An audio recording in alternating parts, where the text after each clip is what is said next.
Good morning, everyone. Dr. Vicky here, speaking to you from the Seeds of Transformation Healing Center.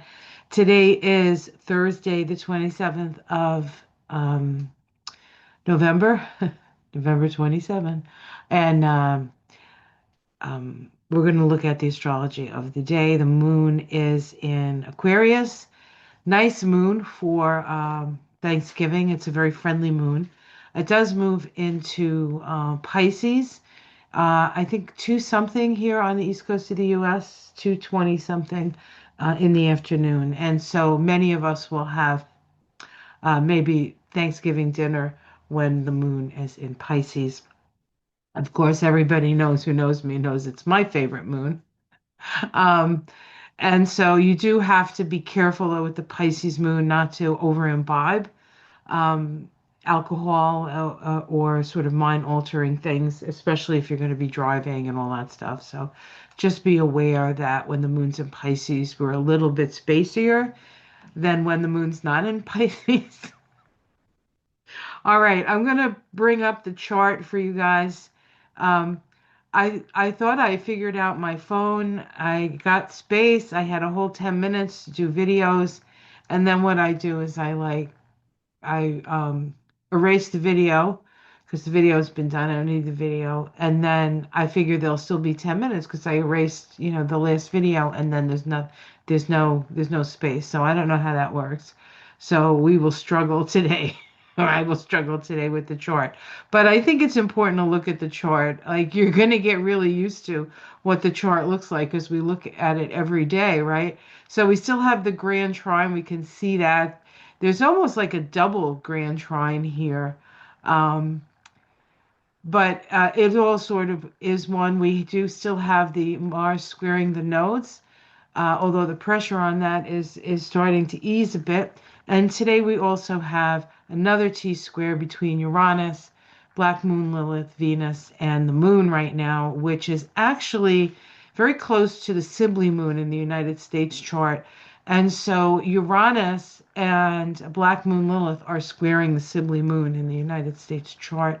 And of course, the Moon in the chart is the people. All right. And of course, Uranus is sudden changes, and Black Moon Lilith in Scorpio is, of course, the Epstein files. Um, so that's all going on. But I want to talk about a couple of aspects that are happening today. One is a semi-square right here between Pluto and um, and Mars.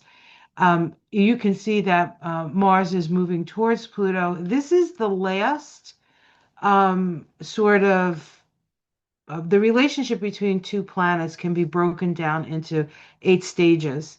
It's based on the lunation cycle.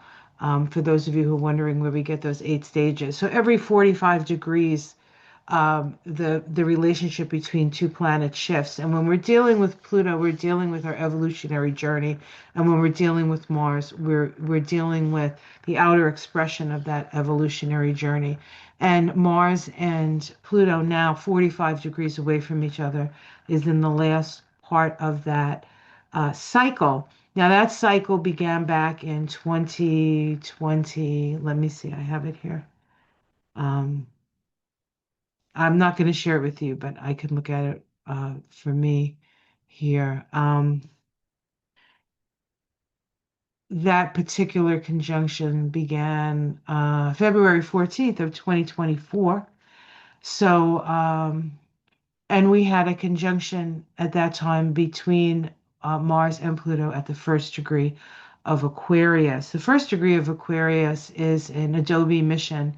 Um, in California. It deals with building things that will last the test of time that are symbolic of um, the moment of time that we're in, right? And it, of course, deals with that first degree of Aquarius is the degree where Saturn and Jupiter conjoined um, in the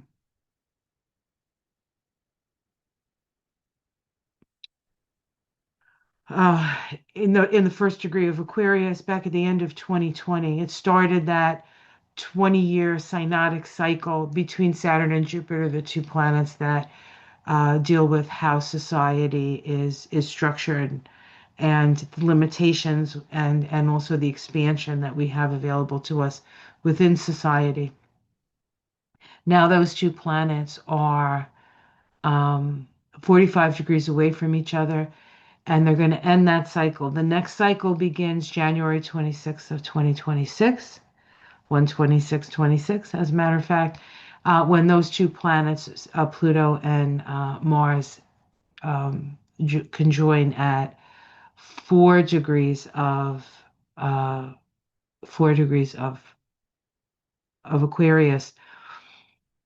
Um, we have to remember that this synodic cycle between Pluto and Mars had its opposition at the time when Mars went retrograde. So we actually had three oppositions from, I think it was October of 2024 until, was it April of 2025?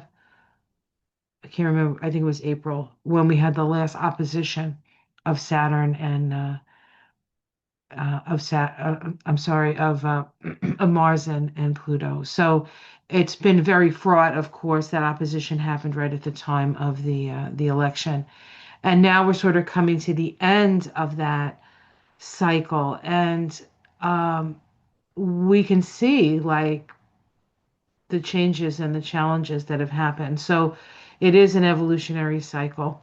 The other thing that's happening today is that Saturn is stationing direct. Saturn moved back into Pisces on the 1st of September and now is stationing back. Where are we? Here we are. So it's stationing at 26 degrees of Pisces, and it's going to now start to move out of Pisces and go back into Aries. And then next year it's going to conjoin with Neptune, which also uh, will turn. Let's see, what's Neptune? Neptune is still retrograde. That's going to turn direct in December, and then by February 20th, the two of them moving together conjoin in the first degree of Aries. So that is a new consciousness. I've talked about it a lot. It's very significant. It's also significant for Russia. Russia seems to have a change of power in those times when those two planets come together. All right, I'm going to just read one more thing to you, and that's going to be the Sabian symbol for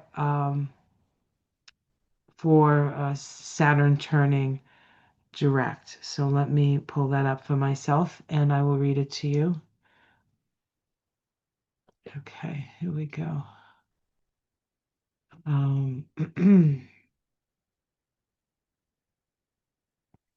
Just give me a moment here. Okay, here we go.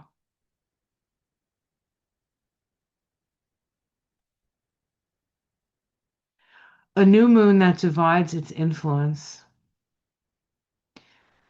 Freedom of choice.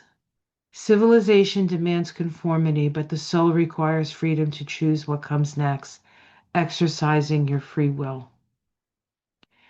So, says if we expect to be able to exercise freedom of choice for ourselves, then we must allow the same freedom to others. Therefore, the idea that we may require another person to act, feel, or think the same way that we do is false. There is, of course, despotism in the fields of politics and corporate commerce, and this is very unfortunate. Yet the worst issue is at home. Parenting is often coercive. It takes a remarkable emotional maturity to allow others to be the way they are and find our adjustment to them. So this is speaks to allowing people to be who they are. And isn't that what we all really want at the end? So I wanted to give a special shout out to all my subscribers and all the folks who have been following me for years, for all the new people, for all the wonderful people I've met on this journey, the other YouTubers, the relationships I've had the pleasure and opportunity to make. We really are out there doing our level best to keep level in a very unlevel situation. But I just want you guys to know how much I appreciate you. And I want you all to have a very safe, healthy, and happy holiday. Giving thanks, even if you're not into the Thanksgiving traditional sense of Thanksgiving, it is, and I think has become less traditional, at least for me who lives here where Thanksgiving started, and we know what that was about here. um, but to a point of where we stop and think about what we're grateful for. And while, a lot of people are suffering all over the world, um, and things aren't great for everybody, I know that because of the situation and what's been going on. If your feet are hitting the ground in the morning and you have an opportunity to breathe the air, then you have another opportunity to serve the divine plan.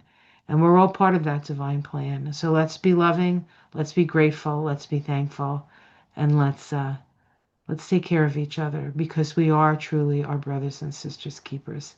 Take care, everyone, and I'll see you again tomorrow. Much love. Namaste.